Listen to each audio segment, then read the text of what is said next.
Good morning, I guess. I don't know. And having bad days lately. A lot of nerve energy. Nice little stream.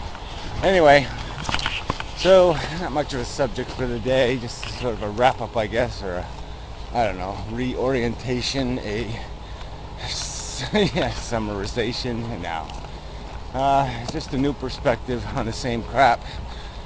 Alright, so here we are looking at this life thing and being philosophers, saying let's figure out what this is. Is there a little red light on? Yeah. Yeah.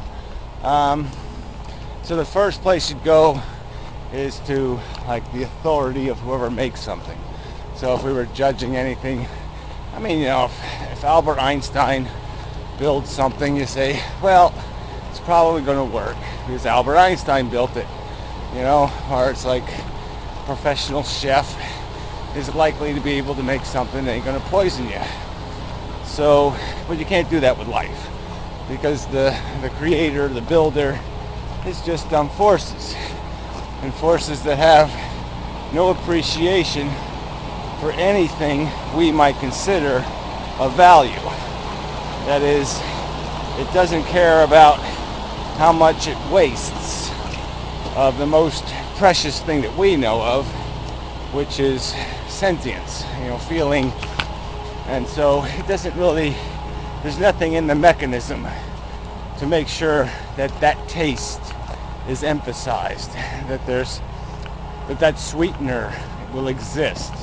And so wherever it cooks, just isn't likely that it's going to come up with the right recipe that's going to have that that flavor that's going to be suitable to our intelligent palate. Ooh, good way to put it. I mean, we have an intelligent palate. We're capable of judging things for a good reason, not for dumb ones. We don't do the survival of the fittest bullshit, at least fitness by some dumb definition.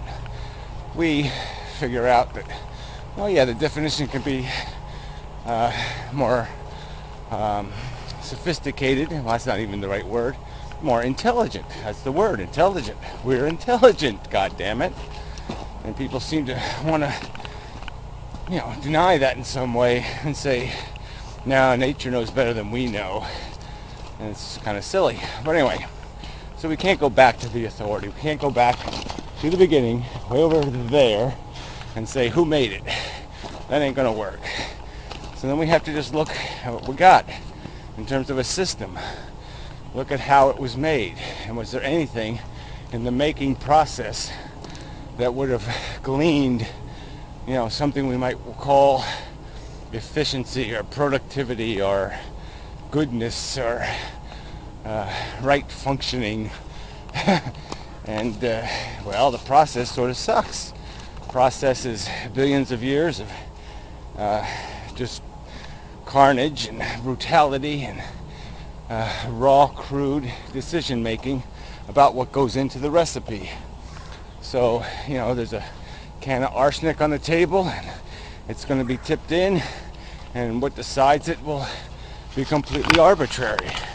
There won't be any rational judgment saying, no, don't put crocodiles into the mix. That's going to fuck the whole game. There's nothing to stop things from getting really, really ugly.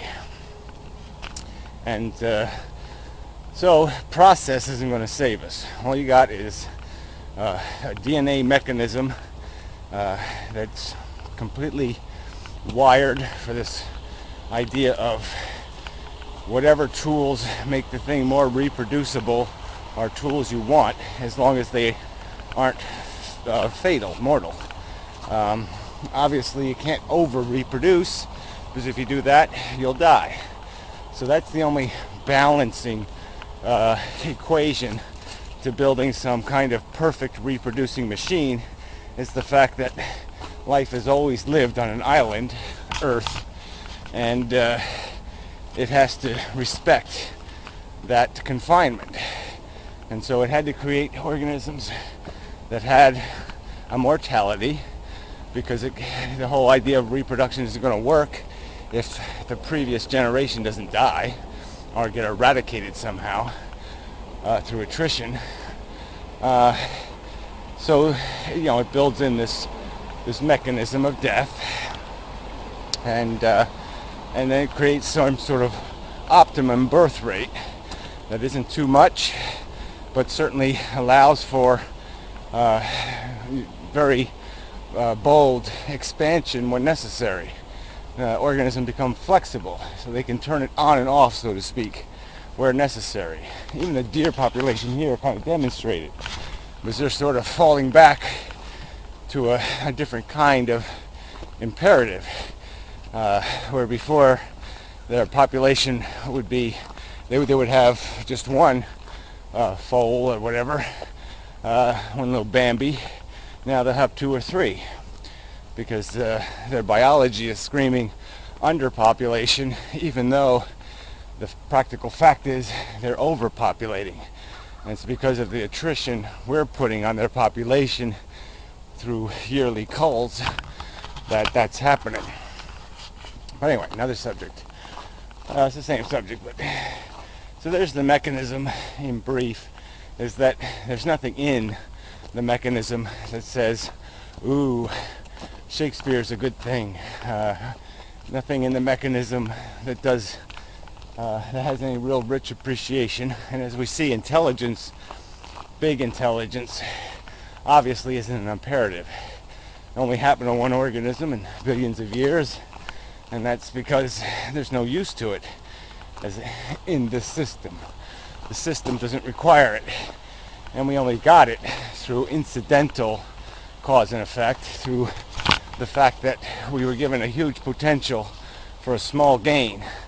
So evolution rewarded the small gain of being able to put a bone on the end of an arrow, and but gave a huge potential with that new bit of skill, and that was the potential to learn vocabulary, to store information outside of our brains, to become highly intelligent, even though most people really don't deserve that moniker.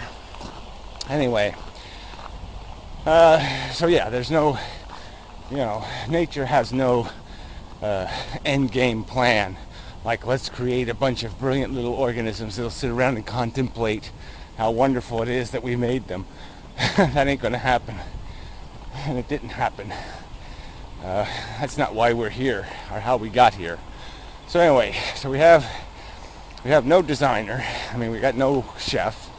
We have no process that is innately smart. And so what we got is just an end product. So did nature get lucky? And what is a human being? Is it that fucking brilliant? Compared to all the other organisms, what's it doing? It's just so friggin' magnificent. And I don't want to diminish the value of intelligence, of course, but obviously we're using the substance of our intelligence to scheme for our own comfort. That's just a fact. And I say our own as individuals and as a species, a collective, the human race. These are our priorities. And we have, for the most part, nature is something else for us to exploit for our pleasure, rather than something we feel any obligation to. We don't really, there aren't a whole lot of people screaming, let's fix it, except for me. But anyway, and so where are we going? What are we? Alright, so we're intelligent, but we're also just completely owned by all kinds of desire, all kinds of desire psychology, motivating psychology. It keeps us in the game, keeps us moving forward, going to work, doing what we must do, to keep our gears running, to keep our place in the cog machine that we're part of, the capitalism, the social order. And really, for most people, it's not a graceful or beautiful thing. It's harsh and nasty.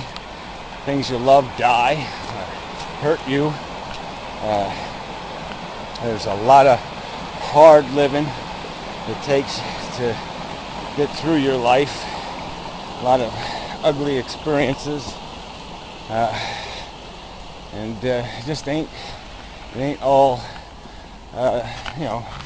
frosting and sugar cookies or whatever. There's a lot of poison in this meal, and that's the truth of it.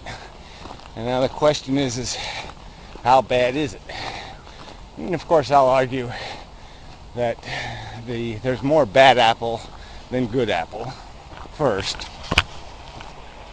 And I'll argue that there's enough bad apple, it doesn't take much, to poison the whole pie. So it's lose all over the place. And we really don't have permission to say that.